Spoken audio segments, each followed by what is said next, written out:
জীবনের সর্বশেষ যে কাজটা কথাটা বলেছিলেন সেটা ছিল কি? নামাজ। ইন্তেকালের 5 দিন আগে প্রচন্ড জ্বর হলো, মাথায় যন্ত্রণা হলো, বারবার বেহুশ হয়ে পড়েন। যে রাত্রে ইন্তেকাল করবেন সেই রাত্রে সাহাবায়ে কেরাম কেউ ঘরে ফেরে নাই, সবাই কাঁদতেছে। সকলের ধারণা নবীজি খুব তাড়াতাড়ি বিদায় হয়ে যাবেন। ঘরের মধ্যে স্ত্রীরা কাঁদেন, জামাই কাঁদে, নাতি নাতনি কাঁদেন। সব থেকে বেশি কাঁদছেন হযরতে মা ফাতিমা রাদিয়াল্লাহু তাআলা আনহা। রাসূলুল্লাহর হুশ এলো, হযরত ফাতেমার কান্না দেখে কাছে ইশারা করে ডাকলেন, কানে কানে কি যেন বললেন। হযরত ফাতেমার কান্না বন্ধ হয়ে গেল। হযরত আয়েশা ফাতেমাকে ডেকে বলেন, মা তোমার আব্বা জান কি তোমারে বলল, কান্না বন্ধ হলো তোমার?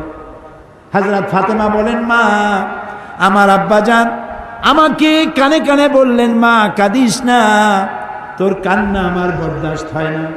আমি তোমাকে সুসংবাদ শোনাই, আমি মরে যাওয়ার পর সবার আগে তোমার সাথে আমার দেখা হয়ে যাবে। হযরত ফাতেমা বুঝতে পেরেছেন এর অর্থ হলো রাসূলের ইন্তেকালের পরে আত্মীয় স্বজনের ভিতরে সর্বপ্রথম ফাতেমার ইন্তেকাল হবে। হয়েছিল তাই। রাসূলুল্লাহ বেহুশ হয়ে পড়লেন, আবার হুশ হলো, আবার বেহুশ হলেন। হজরের পরে হযরত জিবরাইল এসে বলছেন, আসসালামু আলাইকা ইয়া রাসূলুল্লাহ, হে আল্লাহর রাসূল, আল্লাহ আপনাকে সালাম বলেছেন আর তিনি জানতে চেয়েছেন আপনি কেমন আছেন। তিনি জানেন আপনি কেমন আছেন, তারপরেও তিনি জানতে চেয়েছেন আপনার মুখে আপনি কেমন আছেন। নবীজি বললেন, আমি বড়ই কষ্টের ভিতরে আছি, অসুস্থ আছি।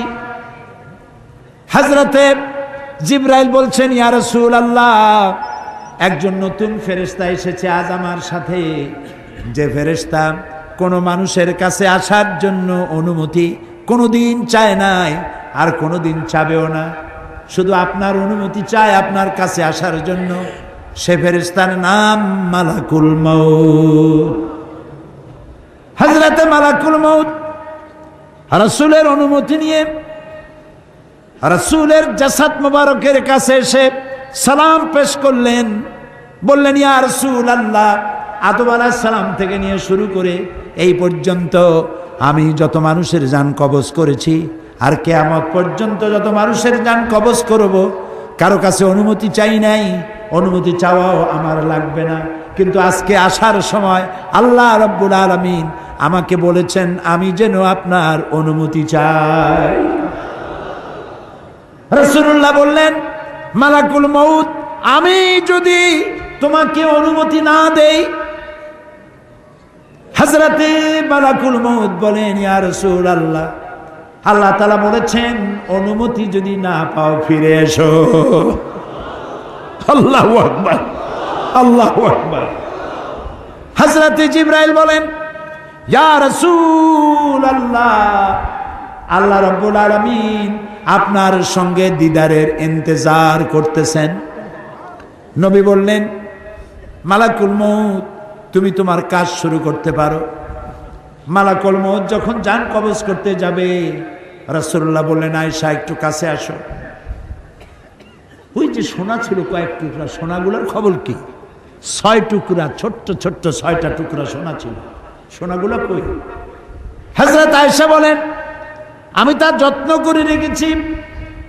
নবীজি বলছেন, এক্ষুনি স্বর্ণ টুকরাগুলি সদকা করে দাও। আমি মুহাম্মদ সাল্লাল্লাহু আলাইহি সাল্লাম আল্লাহর দরবারে এই অবস্থায় উপনীত হতে চাই না যে মুহাম্মদের ঘরের ভিতরে সোনা আছে। হযরত ওমর রাদিয়াল্লাহু তাআলা আনহু রাসূলের সঙ্গে দেখা করতে গেছিলেন একদিন। ঘরে মা আয়েশা ছিলেন না। হযরত ওমর সালাম দিয়ে ঘরের মধ্যে ঢুকে দাঁড়ায় দাঁড়ায় কাঁদতেছেন, বাচ্চা শিশুর মতো ডুকরে ডুকরে কাঁদছে। রাসূলুল্লাহ জিজ্ঞেস করছেন, ওমর কাঁদো কেন? হযরত ওমর বলছেন, আমি বিশ্বনবীর ঘর দেখতেছি, ছোট্ট একটা ঘর, এক কোনায় একটা সরাহি পানি রাখার পাত্র কাইতে হয়ে পড়ে আছে, একটা গ্লাস কাইতে হয়ে পড়ে আছে, আর এক কোনায় 1 কেজি কি আধা কেজি জব পড়ে আছে, আর রাসূল শুয়ে আছেন দড়ি দিয়া বুনানো একটা খাটিয়ার উপরে, চাদর নাই, বালিশ নাই, হাত মোবারক মাথার তলে দিয়ে শুয়ে আছে, পিঠ মোবারকে দড়ির দাগ কেটে আছে। হযরত ওমর বলছেন, ইয়া রাসূলুল্লাহ, আমি তো বরদাস্ত করতে পারছি না। বিশ্বনবী, তার পিঠে দড়ির দাগ,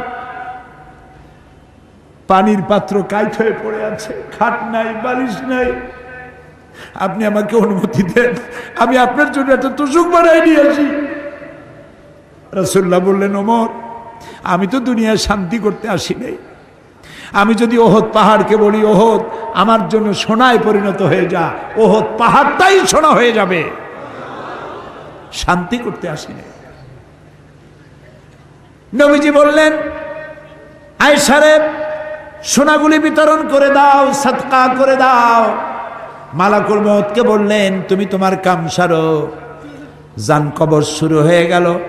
নবীজি জীবনের শেষ কথা মুখ থেকে উচ্চারিত হলো, আসসালাত আসসালাত ওয়া মা মালাকাত আইমানুকুম, ও আমার উম্মতেরা, নামাজ নামাজ। ইন্তেকালের সময় মেয়ের কথা বললেন না, নাতির কথা বললেন না, জামাইয়ের কথা বললেন না, উম্মতকে স্মরণ করালেন, ও আমার উম্মতেরা, নামাজ ছেড়ে দিও না, আর তোমার অধীনস্থ ব্যক্তিদেরকে জ্বালা যন্ত্রণা দিও না, চাকর বাকরের জ্বালা যন্ত্রণা দিও না, গরিব মানুষের দিকে লক্ষ্য রেখো, আর আমি চিরজনমের মতো তোমাদের থেকে বিদায় নিয়ে গেলাম, নামাজ ছেড়ে দিও না।